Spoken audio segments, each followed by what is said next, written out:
Attention startup leaders. Are you strapped for time but hungry for strategic insights?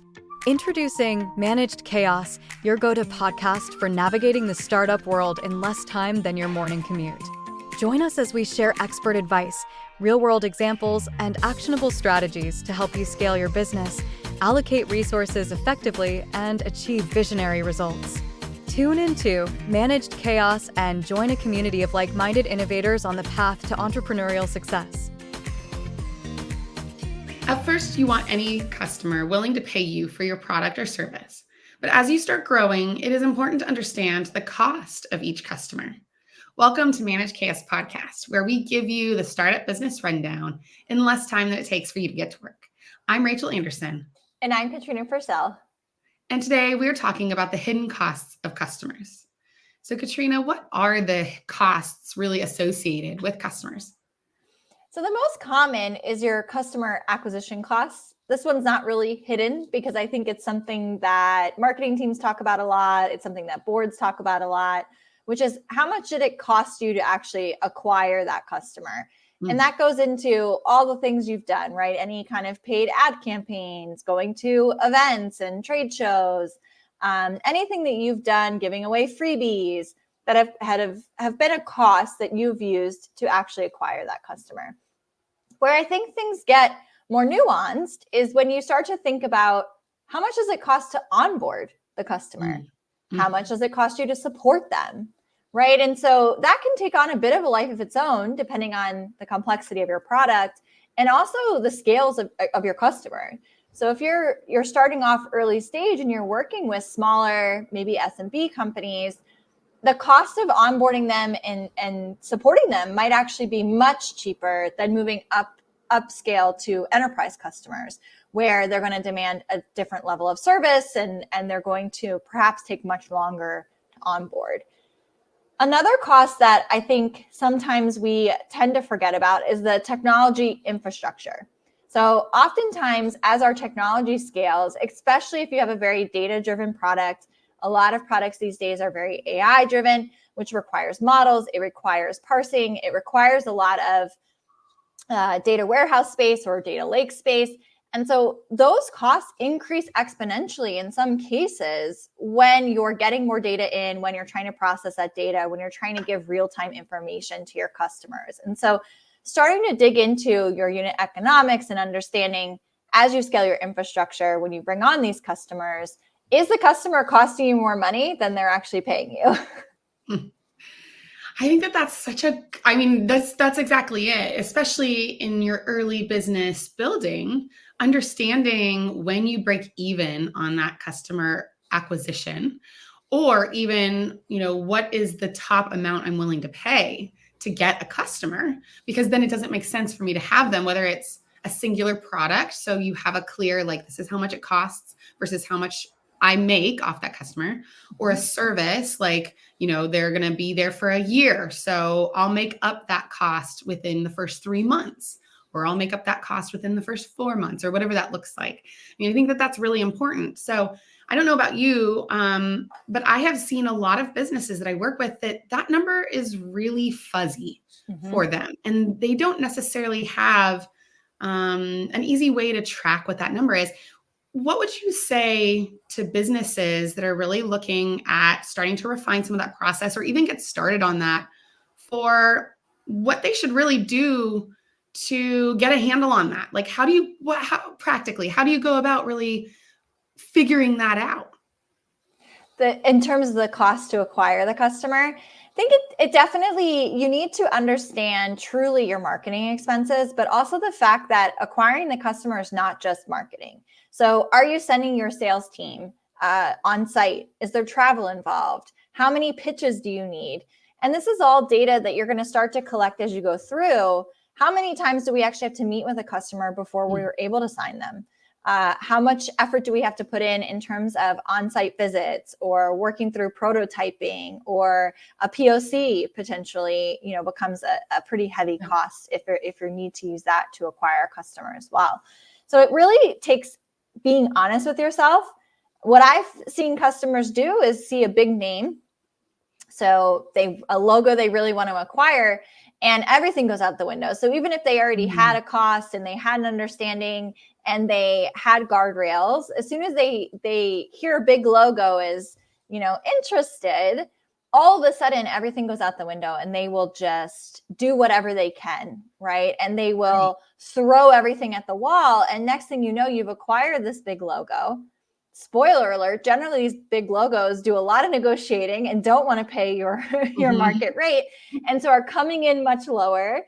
And now you've spent more than you would normally spend to acquire them. And so you're already very much in the hole going into it, trying now to figure out how to onboard and support them and still attempt to make money off of them. And so sometimes that big logo can help you with getting other logos. But there's not a direct correlation there sometimes. And so that cost can really spiral out of control if you're not paying attention to it. I think that was really great. Yeah, I totally agree. I was listening to something the other day that by another startup leader who went on to make, multi-million-dollar businesses. And he was saying that sometimes the best thing is not to try and go for the big companies, but instead to be the leader in the niche you're in and then grow and scale from there, which I think is a perfect representation of why sometimes, not always, but sometimes those big logos can be a tricky acquisition cost and general customer cost, because then it's even the customer service cost once they're there, or the building of the product that you promised them or feature and things like that. But that was great. So scaling out a little bit, looking at some of our other types of hidden customer costs, how should we think about the cost to onboard or support a customer? And can those really even scale? So they definitely can scale, but that does require process and it requires consistency. And it also requires some effort from your customer success team or your support team on what I like to call tiering. So understanding which level of customers gets white glove and maybe has their own dedicated person who they can call and contact, and what tier of customers goes into a support queue and a pool where they get the next available person. It really depends in that case on your product. It depends on how knowledgeable people have to be about your product before they can actually help your customer. And then also how you're onboarding them and how open you are with them.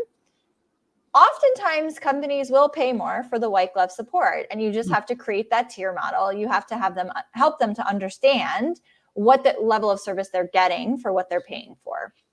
And I think that can scale. I've seen it scale at large organizations.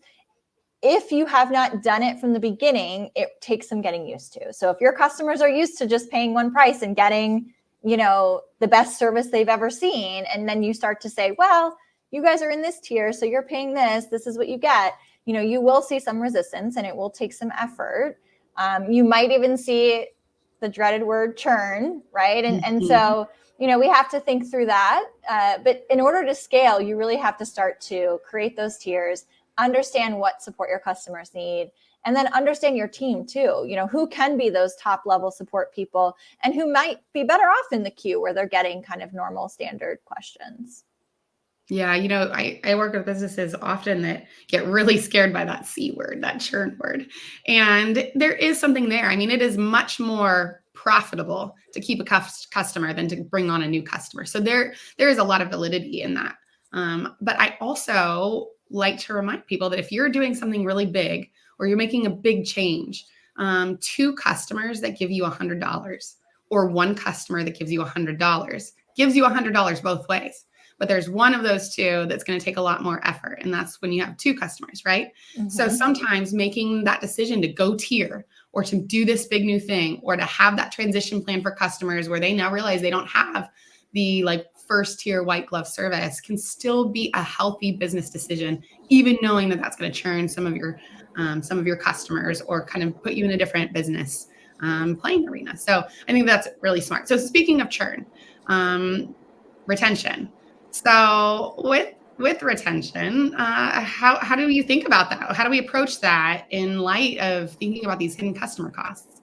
Right. So retention is one of the interesting ones because I think oftentimes people sign, especially in SaaS, multi-year deals, right? Mm-hmm. And in the inflationary environment that we've been in, a lot of those deals that were signed years ago and only had a 2% increase or 3% increase aren't keeping up anymore with inflation, right? And so the retention of that customer is actually costing you money. You probably have raised your prices and could be getting a lot more if you were bringing on someone new. Now they're already onboarded, they're already implemented, and you want to have your retention numbers high. And so retaining them is useful. It's definitely what you want to do, but there's that element of it's a hidden cost to actually retain them. The other thing is that as you start to think about your customer base, when you want to maybe move into enterprise from SMB, and so a company that I was advising worked with SMBs primarily. And where they struggled was they learned that those SMBs had a shelf life. They generally would go out of business every between 2 and 3, 5 years, right? And so it was creating a sense of churn on their books that wasn't really necessarily churn. These businesses were closing. It's not that they were deciding not to use their product anymore. They just were shutting their doors. And so they thought to have stability of their customer base, they needed to move to enterprise customers. And that was a conscious decision. It was a decision that had to be talked about with the board. It had to be talked about with the company. There had to be an understanding that it's okay if we're losing these customers that don't fit our new ICP. That's fine, because in the long run, they were going to end up probably churning anyway, eventually. And so really thinking about, as you make these decisions, understanding what is what I would call, quote, good churn, right? Where you've made a choice, you've made a decision. Someone doesn't want to pay your new pricing structure. Someone doesn't want to do your new support tiering model, or perhaps they're just going out of business. And so there's really it's uncontrollable, right? But making sure that you're holding on and you're creating, raving fans of the customers who are staying, who do meet your ICP, who are paying the prices that you set. Yeah, that is a great insight and such a valuable way to look at churn, especially as revenue or financial employees. Even being able to delineate to your executive team or to the board which kind of churn this is, so that can be actionable, or that can just be the expectation quarter over quarter that really speaks to your other motions for business and reporting. Well, this was a great conversation, really interesting. Clearly, not all customers are good customers, and not all churn is bad churn. We could spend so much more time kind of dissecting this customer space, the ideas of where that hidden cost is, and it really how to set up a business to be strong there, but we'll have to do that in a future episode. Thanks for joining us today on the Managed Chaos podcast. This was another informative episode of Managed Chaos, the podcast for startups. You can find us on all of your favorite podcasting apps, as well as on Instagram and YouTube, where we are at Managed Chaos Podcast. For additional resources or to continue the conversation, you can find Katrina Purcell and Rachel Anderson on LinkedIn.